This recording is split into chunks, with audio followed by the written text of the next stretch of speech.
कच्छनी हस्तकला आलेखती फ्रेम। পাকিস্তান ভারতের সাম্প্রতিক উত্তেজনার পর প্রায় প্রতিদিনই পাল্টাপাল্টি বক্তব্যে উত্তপ্ত আঞ্চলিক রাজনীতি। এবার ভারতের প্রধানমন্ত্রী নরেন্দ্র মোদীর এক বক্তব্যে তোলপাড় দুই দেশ। ভারতের গুজরাটের ভুজে এক জনসভায় পাকিস্তানকে লক্ষ্য করে কড়া ভাষায় আক্রমণ করেন প্রধানমন্ত্রী নরেন্দ্র মোদী। সন্ত্রাসবাদের বিরুদ্ধে ব্যবস্থা না নিলে বা উস্কে দিলে ভারত গুলি নিয়ে প্রস্তুত আছে বলে মন্তব্য করেন তিনি। নিজ দেশের অর্থনীতির বড়াই করে পাকিস্তানকে কটাক্ষ করেন মোদী। ভারত বিশ্বের চতুর্থ অর্থনীতির দেশ হলেও পাকিস্তানের অবস্থান কোথায় প্রশ্ন করেন মোদী। ভারতীয় সেনাবাহিনীর হামলায় পাকিস্তানের বিমান ঘাঁটি এখনো আইসিইউতে বলে দাবি মোদীর। पाकिस्तान को आतंक की बीमारी से मुक्त करने के लिए पाकिस्तान के अवाम को आगे आना होगा, पाकिस्तान के नौजवानों को आगे आना होगा।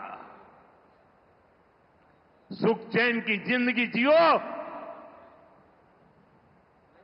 रोटी खाओ, वरना मेरी गोली तो है ही। মোদীর এমন বক্তব্যে ক্ষুব্ধ প্রতিক্রিয়া জানিয়েছে পাকিস্তান। ভারতীয় প্রধানমন্ত্রীর বক্তব্যকে দায়িত্বজ্ঞানহীন ও উস্কানিমূলক আখ্যা দিয়ে দেশটির পররাষ্ট্র মন্ত্রণালয় জানায়, এ ধরনের মন্তব্য আঞ্চলিক স্থিতিশীলতার জন্য চরম হুমকি। ভারতীয় বাহিনীর হামলায় নিরীহ নাগরিক ও সীমান্ত অঞ্চল ক্ষতিগ্রস্ত হয়েছে বলেও দাবি করা হয়। এ ধরনের আগ্রাসী কৌশল আন্তর্জাতিক মানবাধিকার লঙ্ঘনের শামিল।